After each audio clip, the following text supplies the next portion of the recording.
I'm Mckenzie Irwin.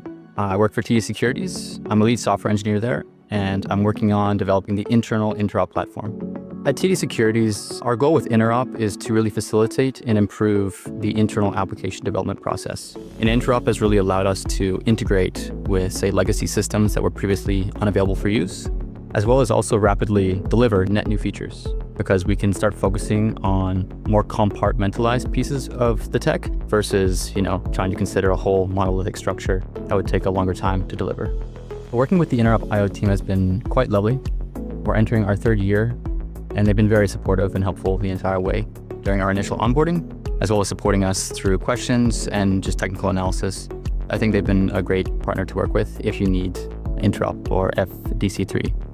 Interop has enabled us to have a more rapid feedback cycle with our end users, which wasn't something that was previously able to be done. Typically, we'd have like a long delivery pipeline for a feature and not getting that user feedback as early as we'd like.